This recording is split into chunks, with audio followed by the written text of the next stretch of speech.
नमस्कार, आप देख रहे हैं दूरदर्शन किसान मौसम खबर में आप सभी का स्वागत। मैं हूं आपके साथ आदित्य शर्मा।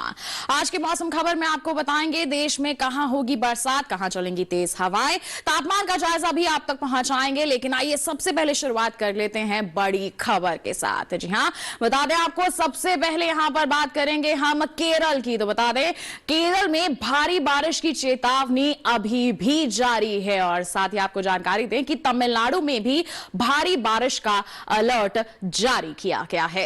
इसके साथ ही अगर हम बात करते हैं यहां पर कोंकण और गोवा की, तो बता दें 5 और 6 अगस्त के बीच यहां पर तेज बरसात हो सकती है। और इसके साथ ही हम आपको बता दें कि ओडिशा में 6 अगस्त को भारी बरसात का अनुमान जताया जा रहा है। वहीं आपको बता दें कि कर्नाटक के ज्यादातर हिस्सों में भारी बारिश की चेतावनी जारी की गई है। तो ये थी मौसम से जुड़ी कुछ बड़ी खबरें। बढ़ते हैं आगे, मौसम पूर्वानुमान पर डाल लेते हैं एक नजर। भारत मौसम विज्ञान विभाग के द्वारा किस जगह के लिए चेतावनी जारी की गई है, कहां मौसम साफ बने रहने का अनुमान है, इस पर आपको हम जानकारी देंगे। और आप देख सकते हैं यहां पर अलग अलग रंग दर्शा रहे हैं कि किस तरह का माहौल रहेगा। आप देख सकते हैं यहां पर चेतावनी जारी की गई है केरल, तमिलनाडु, पुदुचेरी, कर्नाटक, दक्षिणी आंतरिक कर्नाटक की बात करें तो इन इलाकों में चेतावनी जारी की गई है। तेज बरसात हो सकती है, तेज हवाएं चल सकती हैं। जबकि पीला रंग दर्शा रहा है कि नजर बनाए रखने की यहां पर परिस्थिति बनी हुई है। उत्तराखंड की बात करें, पूर्वी उत्तर प्रदेश की बात करें, मध्य प्रदेश की बात करें, छत्तीसगढ़, ओडिशा, बिहार, झारखंड की बात करें तो यहां पर नजर बनाए रखनी है। हरे रंग की अगर हम बात करते हैं तो यह दर्शा रहा है कि इन क्षेत्रों में कोई भी चेतावनी जारी नहीं की गई है। आप देख सकते हैं कि पीला रंग बहुत सारे क्षेत्रों में है, यहां पर नजर बनाए रखनी है। बरसात हो सकती है, कहीं कहीं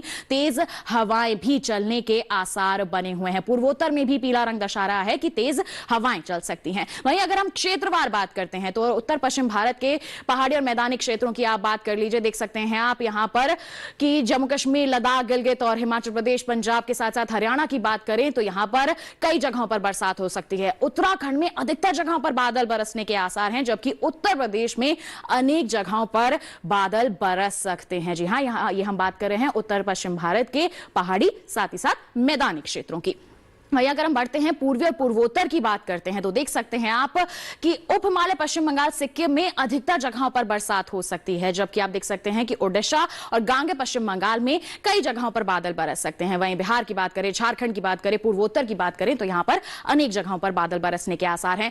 दक्षिण में आप देख सकते हैं उत्तरी और दक्षिणी आंतरिक कर्नाटक की बात करें, तटीय कर्नाटक की बात करें, केरल की बात करें तो यहां पर अधिकतर जगहों पर बादल बरसने के आसार हैं।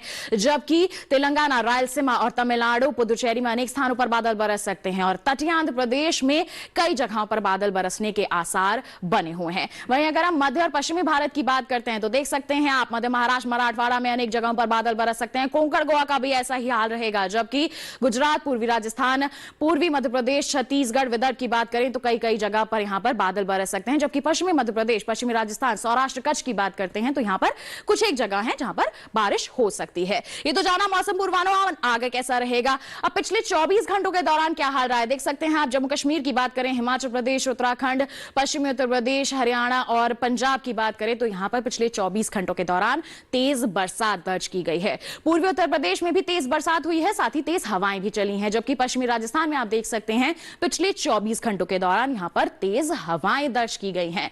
इसके साथ ही बढ़ते हैं आगे, बात करते हैं हम बिहार, झारखंड, ओडिशा और गांगे पश्चिम बंगाल की। तो देख सकते हैं यहां पर कहीं कहीं तेज हवाएं चली हैं। बरसात लगभग हर एक क्षेत्र में हुई है। जबकि पूर्वोत्तर में आप देख सकते हैं अरुणाचल प्रदेश की बात करें, असम, मेघालय, नागालैंड, मणिपुर, मिजोरम, त्रिपुरा की बात करें तो यहां पर तेज बरसात दर्ज की गई है। वहीं आप देख सकते हैं लक्षद्वीप और अंडमान निकोबार द्वीप समूह में भी बरसात दर्ज की गई है। तटीय कर्नाटक में, केरल में, तमिलनाडु में, तटीय आंध्र प्रदेश, तेलंगाना, उत्तरी और दक्षिणी आंतरिक कर्नाटक की बात करें तो यहां पर बरसात हुई है। और कुछ एक इलाके ऐसे भी हैं जहां पर तेज हवाएं दर्ज की गई हैं।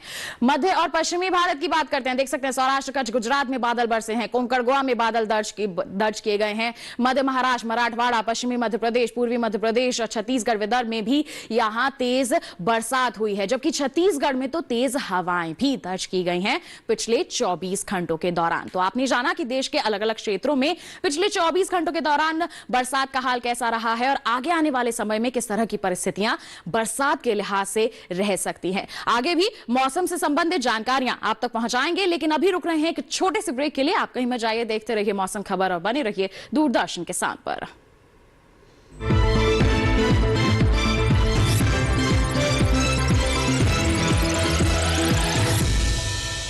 लहलहाती फसल, भरे पूरे खेत खलिहान, हर किसान का बस यही अरमान। लेकिन प्रकृति पर किसका जोर? कभी बारिश, कभी बिजली, कभी ओला, कभी सूखा, तो कभी कीट पतंग का प्रकोप कर दे नुकसान कमर तोड़। भैया खेती में तो जोखम रहता ही है, अब क्या करें? अब प्रकृति का कोनो उपाय है का? प्रकृति का तो नहीं, मगर नुकसान का उपाय है। अच्छा, हाँ, AIC से फसल बीमा। फसल बीमा?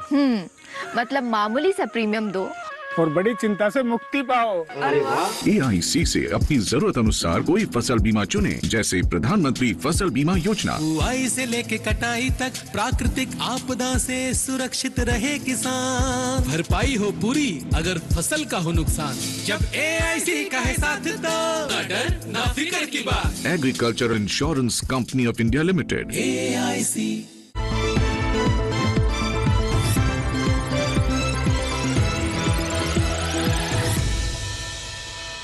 ब्रेक के बाद दूरदर्शन किसान के मौसम खबर में आप सभी का फिर से स्वागत है।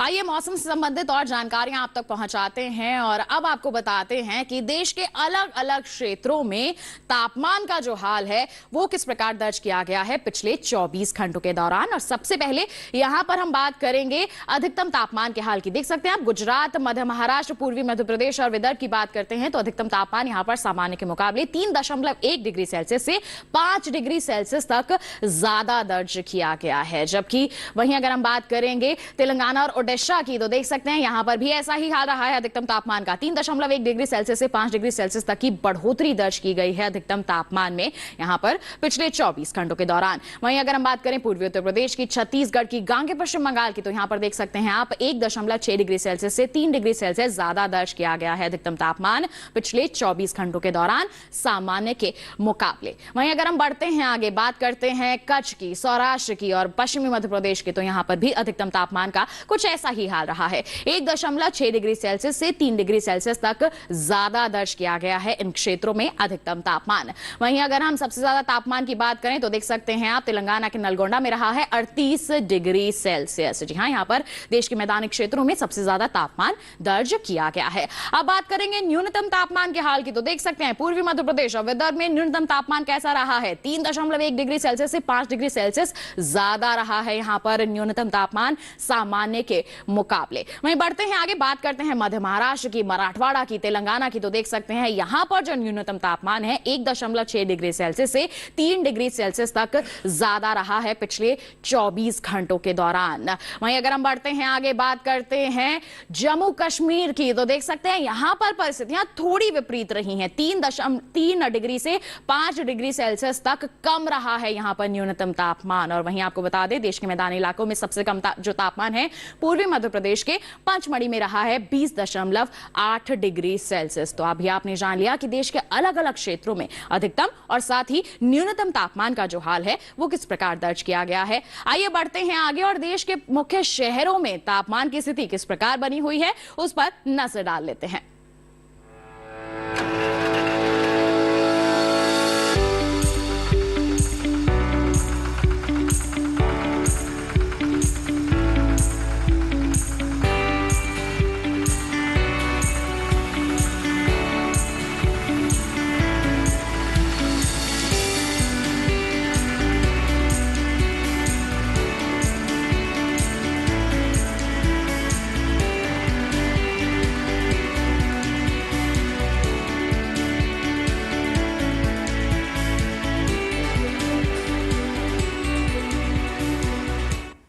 तो ये था देश के मुख्य शहरों के तापमान का हाल। अधिकतम और न्यूनतम तापमान की स्थिति इन क्षेत्रों में किस प्रकार बनी हुई है जान लिया आपने। अभी रुक रहे हैं एक और छोटे से ब्रेक के लिए, आगे भी मौसम से संबंधित जानकारियां आप तक पहुंचाएंगे। आप बने रहिए दूरदर्शन किसान पर, देखते रहिए मौसम खबर।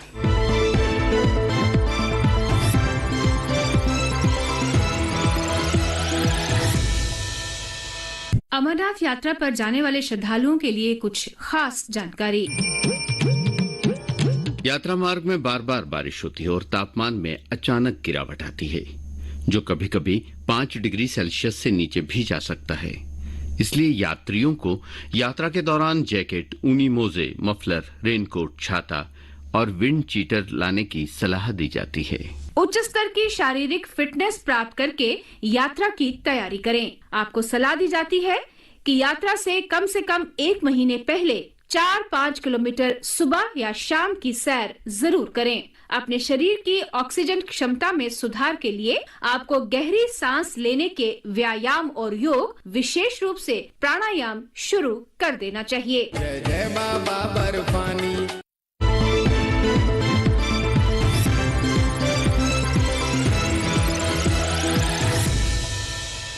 ब्रेक के बाद दूरदर्शन किसान के मौसम खबर में आप सभी का फिर से स्वागत। लगातार मौसम से संबंधित जानकारी हम आप तक पहुंचा रहे हैं।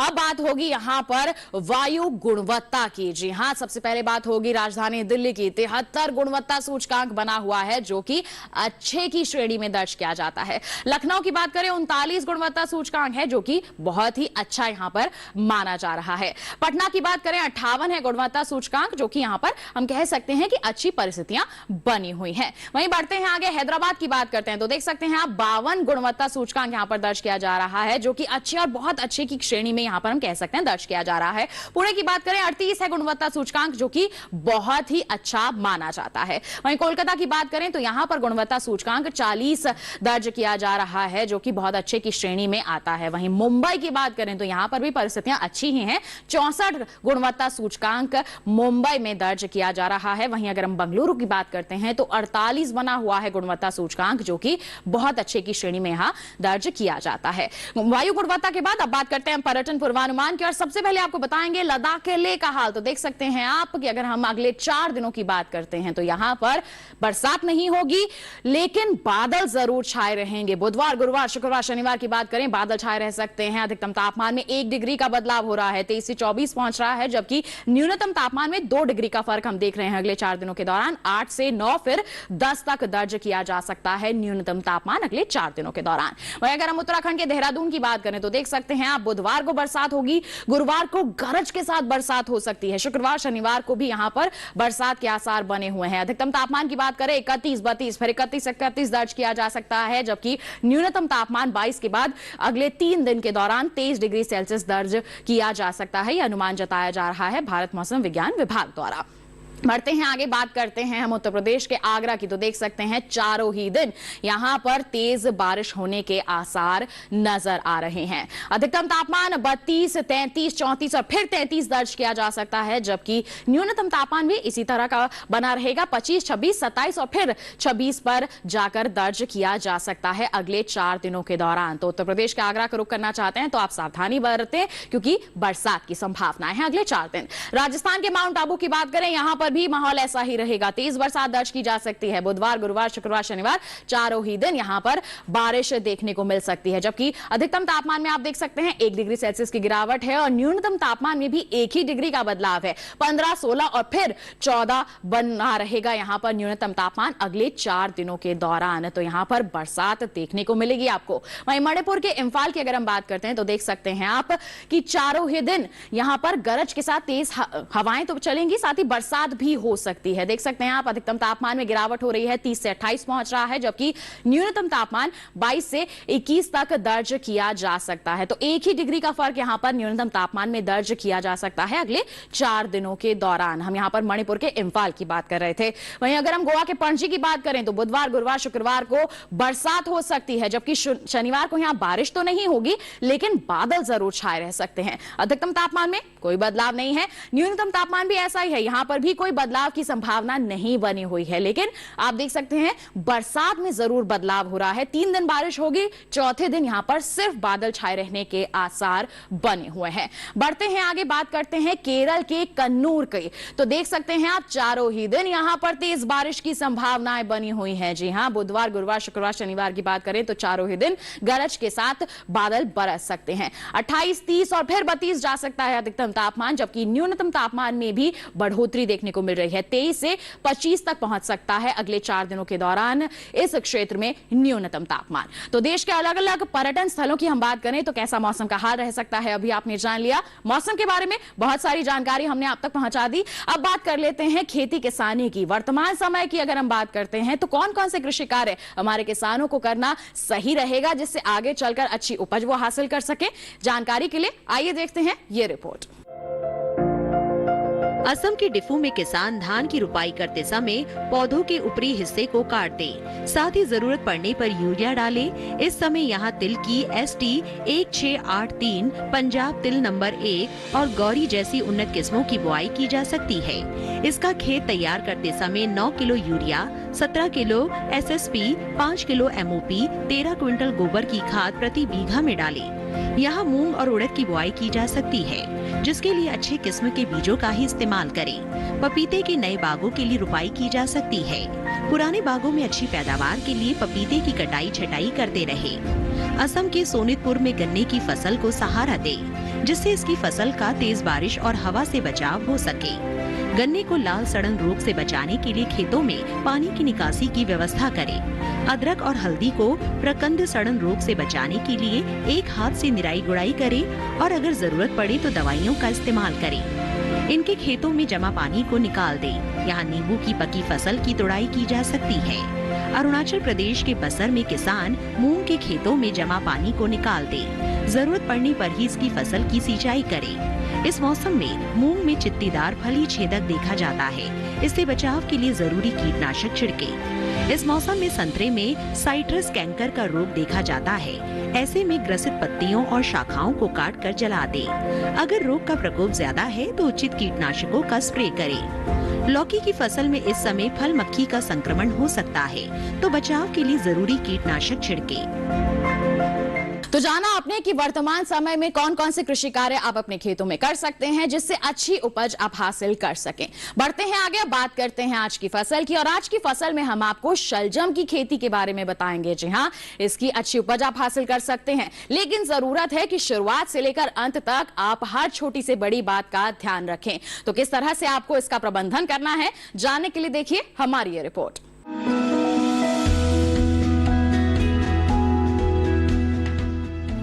शलजम को वैसे तो सभी तरह की मिट्टी में बोया जा सकता है, लेकिन दोमट मिट्टी सबसे उत्तम होती है। शलजम के खेत से जल निकासी की समुचित व्यवस्था जरूरी है। पूसा कंचन, पूसा श्वेता और पंजाब श्वेत, पूसा स्वर्णिमा और स्नोबॉल इसकी प्रमुख किस्में हैं। 1 हेक्टेयर खेत के लिए 3 से 4 किलोग्राम बीज पर्याप्त होता है। बुआई कतारों में करें, लेकिन बरसात के मौसम में मेड़ों पर लगाना ज्यादा अच्छा रहेगा। कतार से कतार की दूरी 30 से 45 सेंटीमीटर यानी 1.5 से 2.5 हाथ रखें, जबकि बीज से बीज की दूरी 10 से 15 सेंटीमीटर यानी आधे से पौना हाथ। बुआई के 8 से 10 दिन बाद पहली सिंचाई करें। उसके बाद जरूरत पड़ने पर 10 से 12 दिन के अंतराल पर पानी देते रहें। बोने के 25 से 30 दिन बाद मिट्टी चढ़ा दें। इसकी 2 से 3 निराई और गुड़ाई करनी पड़ती है। शलजम में व्हाइट रस्ट, सर्कोस्पोरा, पीला रोग, ऑल्टरनेरिया और पर्ण अंगमारी जैसी बीमारियां हो सकती हैं। शलजम में माहू, मूंगी, बालदार कीड़ा, सुंडी, आरा मक्खी और डायमंड बैक मोथ जैसे कीट भी हमला कर सकते हैं।